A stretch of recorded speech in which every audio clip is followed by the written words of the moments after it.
Good evening, and welcome to This Week in Joe's Basement. I'm Joe, and this is my basement.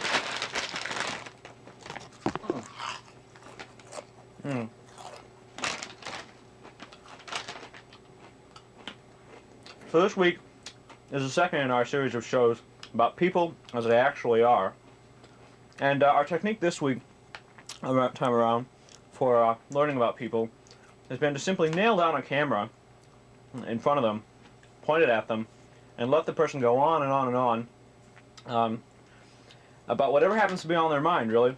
And we found that as people do this, that they lose their public personality somewhat, and and their self-consciousness about being on camera, and start to reveal who they actually are. So what we've culled for you from hours of footage are sort of a random assortment of excerpts from our sessions like this, and you'll find that people talk about specific places and names and events which mean nothing to you because you have no idea who they are. But people are like that, They talk about things, they expect you to know what they mean, and they don't even know what they mean themselves. Ask any Freudian. So, on with the show. By the way, did you notice I got a clip on this week, can you tell? So, on with more about people as they actually are, this week in Joe's Basement. It's the first one that actually takes place in my basement. That's worth noting. I've had 3 shows, including this one, and this one's actually in my basement. I mean, the other ones were called This Week in Joe's Basement, but they didn't actually take place in my basement, except for this part. Bob brought her up today. I mean, he was calling after this girl who I've mistaken for Noe before, probably. Well, I don't know if it's the same girl, but there are a dime a dozen. They're butch haircuts and sort of strange clothing.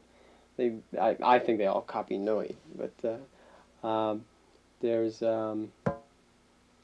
mostly, but they're all white except for Noe.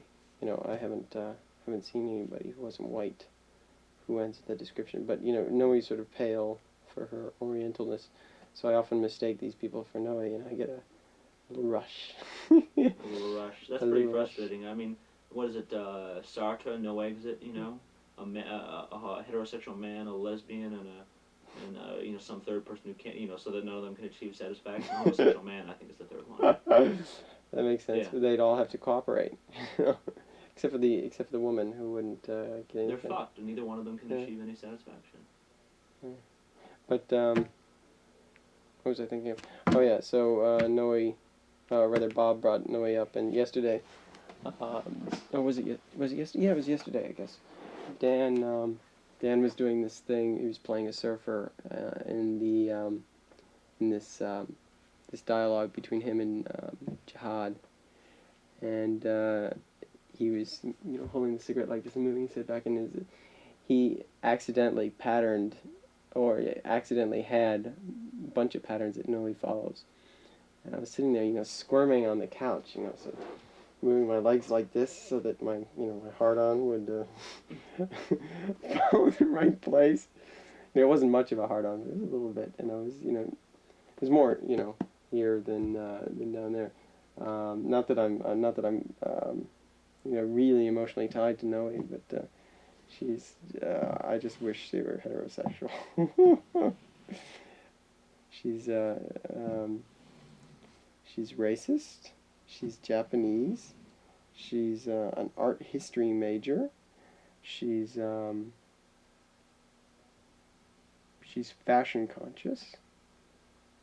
What else can I say about her? She's a little dense. She talks. She smokes cigarettes. She's a chain smoker, basically. She's dense about other people's feelings or other people's concerns. She's incredible. There's absolutely no feature about her that I can say that I like a lot. That occurs to me instantly anyway. And the sum total, all these things which I hate, and the sum total is that she just makes me crazy. Oh, what a thrill. Oh, goodness gracious. She's just... There really ought to be something there, What? What do you mean? Something in the fact that taken individually, you hate all of her characteristics when she's analytically broken down, but the whole, I don't know, yeah. Like, what is it? Is it the... It's probably just something really self-destructive in me. Man wants what he can't have? No, because I wanted her before I knew she was a lesbian. So it was this idea that Ben and I thought of, was to go around and ask people to tell jokes, and I had sort of heard about it from it was an old Canon camera idea to ask people to tell a joke. Now, the funny thing about it is that, on the improv, when you're doing improv, the most terrible thing you can do to an improv player is to give. It's like, it's just like to come up and say, because giving is like, tell me the funniest joke you've ever heard. Go. Be funny. Now. That sort of thing. So here we are, we did two people trained as improv players are going to go up to people on the street and say, tell me the funniest joke you've ever heard. Now. And of course we think, we hate to have this done to us on stage, and what people in real life who aren't trained as performers are going to do. It turns out they did all right. It's pretty funny. Let's see, but, you don't want to talk, I'll talk about the stuff we did today. Actually, the UFC people, that's the way the UFC people reacted, and I think that was actually interesting. It's sort of meta interesting. their jokes were really dull, but they definitely reacted like, here they are, the people just like talking to each other, right, or doing whatever they do, and they're saying, like, I'm talking to you, and does it have to be brilliant all the time? No. Is it like some scripted line all the time? No. But they're talking to each other, okay, and they come up, and then we come up to them and we say, you say, so we'd like to tell you, we'd like you to tell us a joke, and they just go like, I don't know any jokes. Just like, fuck you. All right, but those. They were just totally blown away by the pressure of just having to like come up with something. They can't just say like a joke. Yeah, I don't know. I heard this joke the other day. And the big brown bear came to Bud's Bar in Boston. It's whatever, and they sort of didn't have a shtick worked out or anything. Actually, that wasn't really good footage, but the first really good footage we got was when we went in the theater. Of course, we had these people trained in the theater. Now, the thing is, Ben was telling me about originally that this project that sounded similar to the one we were working on was one where some guy who was working on a film, like in between shots, he would go to the crew and to the actors, and he would ask them all to tell him jokes. And he said the crew were much more interesting than the actors. Trained theatrical people were much less interesting at telling jokes, which I thought was sort of interesting. It didn't make sense to me unless these actors were just stupid, in their ideas of jokes, or they're like doing coke all the time. Well, man, they just couldn't come up with anything. So we went up to these theater people and we asked them to tell us a joke, and they were just like, in contrast to these UFC people who are all just like, don't bother me, don't make me be a human being, don't make me interact, no, please, no. And these theater people were just like, yeah, fuck yes, a joke, finally an audience. Jesus Christ, I guess they were sitting around waiting to do the rehearsal. And so they come to us, and I guess the one that stands out in my mind is that woman. What's her name? Jessica. I'm trying to like filter out the woman with big tits, which is what you guys call her.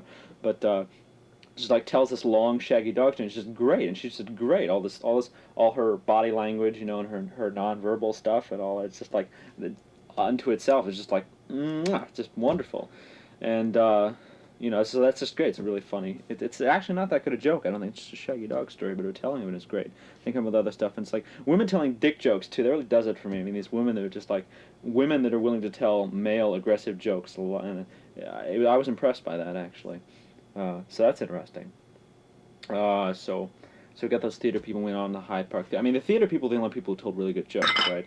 And then we went out in front of the Hyde Park Theater, and we got a whole bunch of young, boisterous black people because they had a lot of friends around. They were just willing to like do anything. It's like first they said, "I want to be on TV. I want attention now." And then it's like once we have the camera on them, it's like they clutch and go for something. Do we have anything to say? It's like first, yes, TV, yes. But do they have anything to say half the time? No.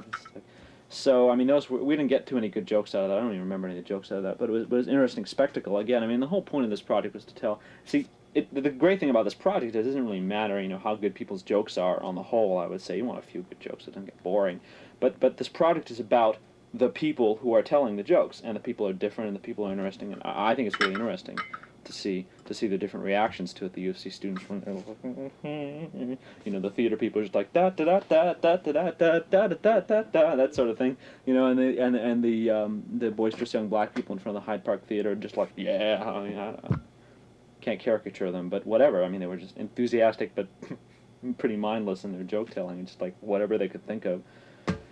So that was all very interesting, and hopefully we'll keep this up, and we'll have a really good show, actually, I think. Well, I do happen to be very fond of my cats, but I happen to be in a predicament at this point simply because one of my kittens has just, was pregnant, had 2 cats, 2 kittens, a male and a female, and I cannot take them with me to where I'm going. I'm going to California. I can't take them with me. There's a problem because as the cats grow older, I start to grow fonder of them, to the point where, it's just extraordinarily difficult to let go, yet I have to because I can't bring 5 cats in the car with me. So, I don't exactly know how to resolve the conflict. If I give the cats away, I'll be in grief, yet if I keep them, they'll be a pain in the ass. So, any suggestions? It's a genuine moral dilemma, I would say. Yeah. There are options, though, right? I mean, you could either try to be creative about ways to bring them with you, or whether you said they'd be a pain in the ass. Or you could give them to a close friend so that you could see them. Visit them. Well, yeah, but see, the thing is, the close friends in Hyde Park, and, I would be 3,000 miles away. I mean, I made arrangements already to do that. So, that's one of the problems I'm dealing with. The other thing is just trying to understand more about the physical universe in terms of condensed energy. I'm very interested in nuclear physics. I don't really want to go ahead and do all the tedious work to really understand it. It may be interesting, though. See, I haven't quite decided whether, I don't want to do the tedious work. But I kind of just want to know about it without having to, completely go as far as other people have done. I understand that too. Yeah.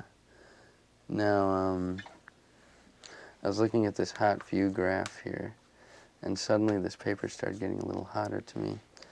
And it was kind of reminiscent of the time when I was working with these micro-rim computer chips,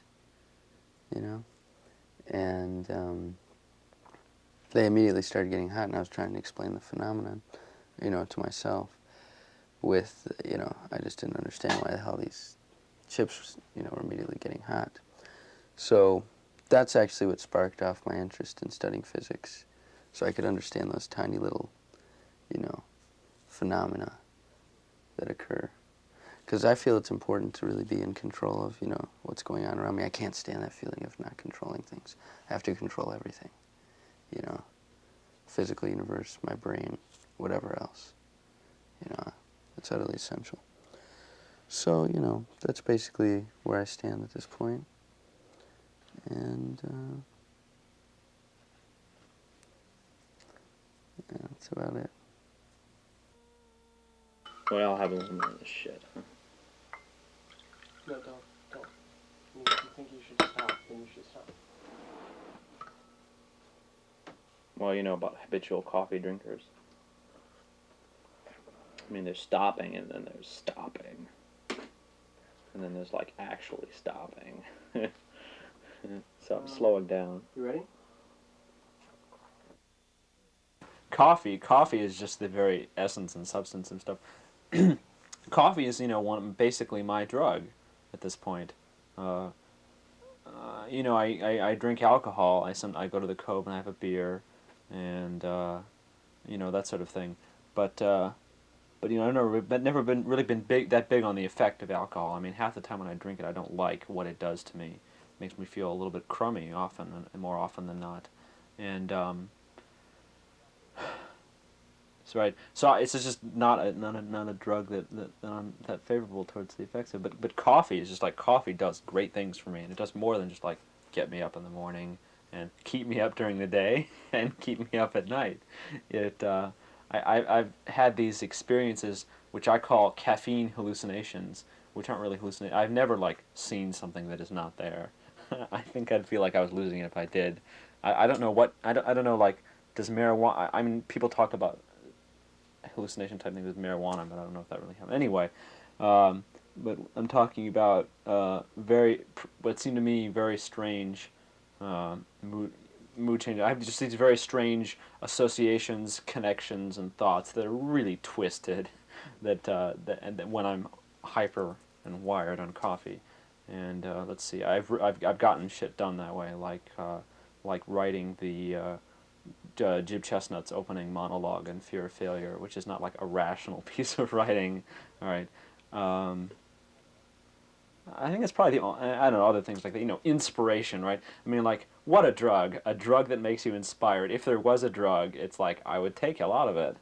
I mean, that's one example of it. A pleasure pill, okay? Like a drug that could make me feel really, really, really good for, a amount of time, like a minute, okay? Like Dan was talking earlier about taking nitrous, right?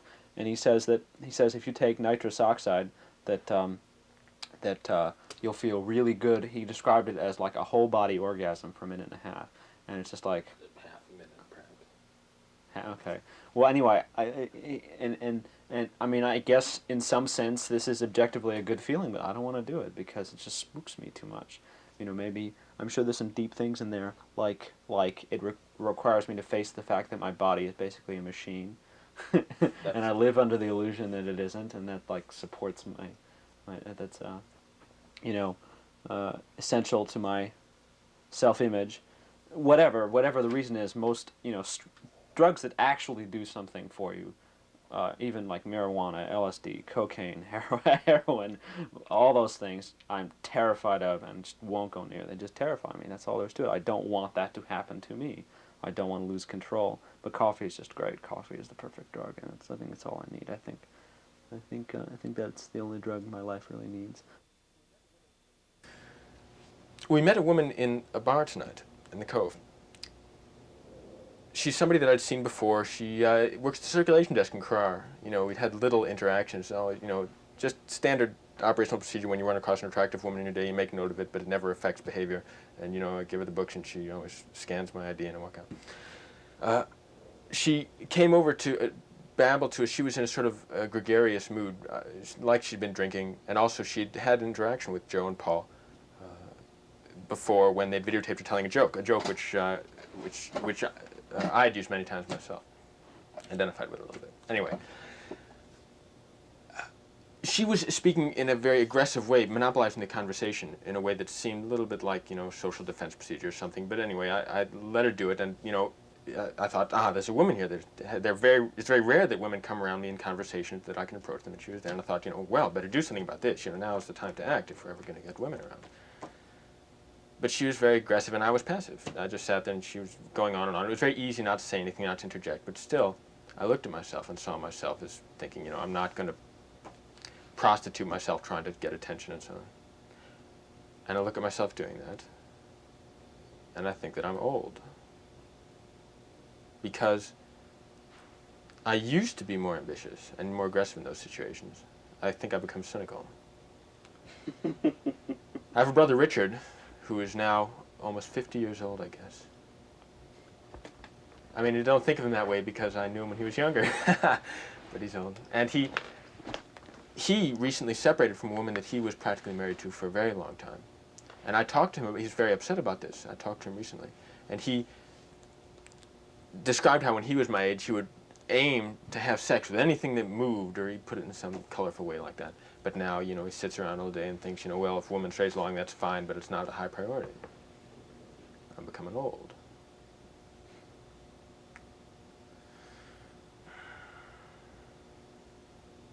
There was a time in my life, a long time ago, but a relatively small interval in the scale of my age, when I had a long string of sexual relationships with women.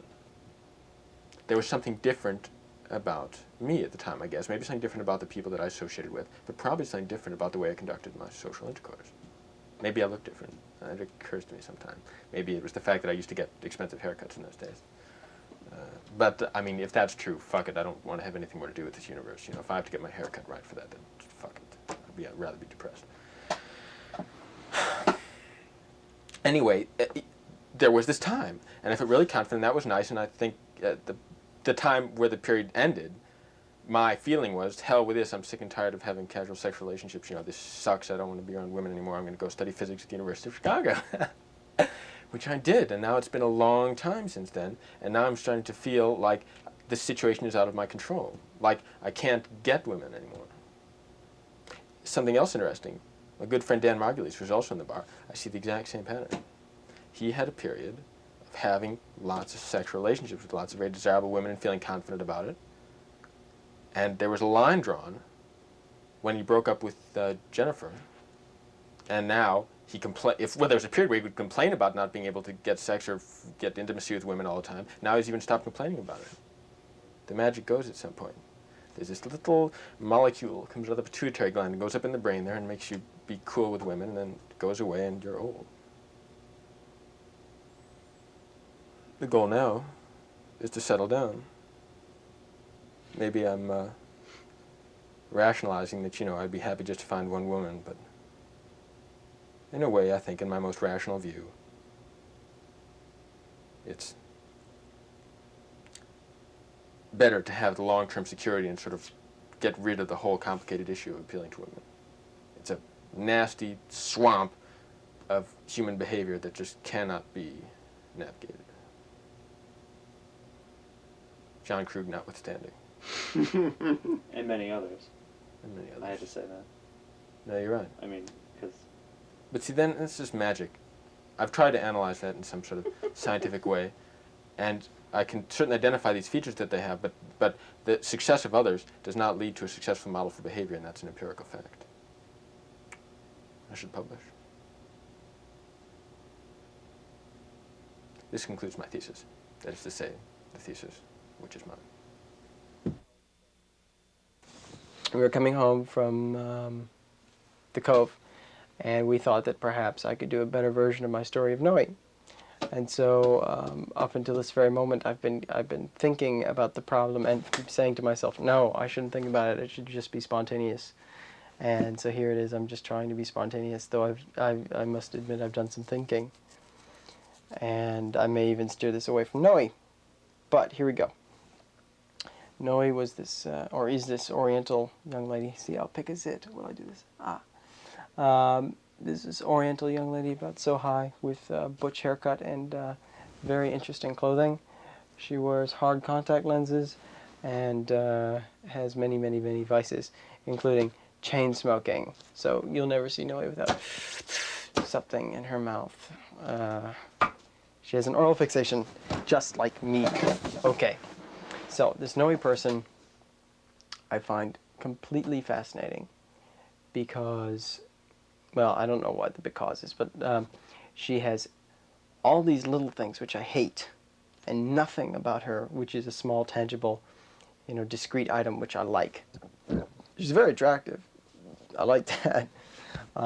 She's got a blemish on her face, which if she doesn't wear heavy makeup, would be really unattractive, but she wears heavy makeup and it covers that. And I find her really attractive. Now, well, physically. Anyway. So enough about Noe. Now let's talk about me. Okay, why am I crazy? Not mind you, in love or any sort of deep emotion.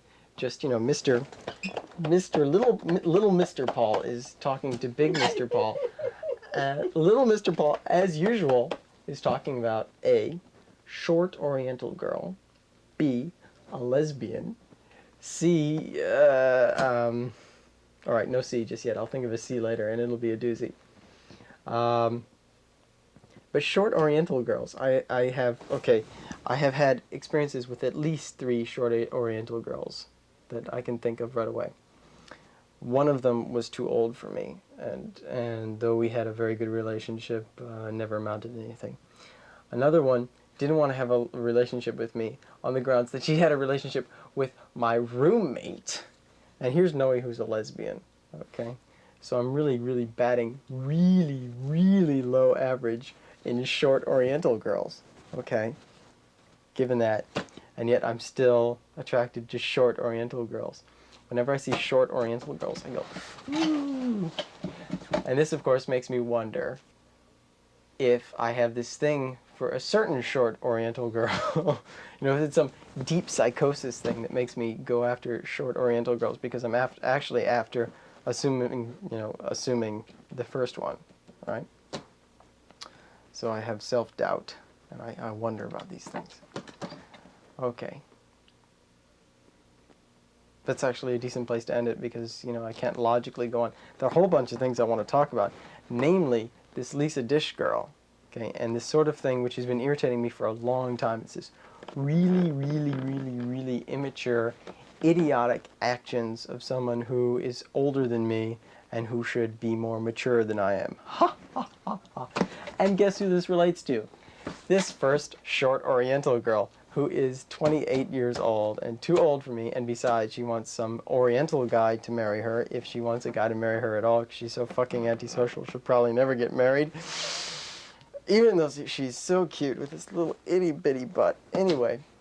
Noe's 28? No, this is not Noe, this is another person. Yeah. And I'm not going to say her name on cable access television, if this ever gets on cable access television, or worse yet, Channel 50. Woo, because that would curse her for life, right? Right. Anyway, so just a couple days ago, in fact last night, she decided not to do something with me because of this really, really, really, really idiotic reason. The most incredibly idiotic reason I've ever heard. That's not true. That's not true at all. But it's pretty idiotic, right? And I mean, I sit and I think of these arguments against her not doing this for this reason, right? But what's the point? Because it's not really that reason why she's rejecting me. Okay, not that she's rejecting, I mean, that's not exactly what I meant. Maybe it is. It's Freud showing again. But she doesn't not want to go with me to this thing because of this thing. She doesn't want to go with me to this thing because she doesn't want to go with me to this thing. I think. Either that or she's just a real nutcase. I mean, she needs to have, I'm sorry. She needs to have something drilled into her head and then, drugs pushed in. She makes up this excuse for God knows what reason, and on the fly. It's just something that she can grab onto. And it's just such an obvious grab, at something which just isn't there. So you can't argue with her about this grab, right? It's just no point in arguing with her about it because, or rather I say that to myself, I haven't argued with her about it yet. I was just stunned when she said it. We finished the conversation right away because I just couldn't deal with anyone who would say something like that. It was just insanely inappropriate. Anyway, so, Noe, this lesbian, has never blown me off in that sort of way. She's a real sensible girl. I mean, she really always tells me what's up. So why isn't she heterosexual? All right. Enough said.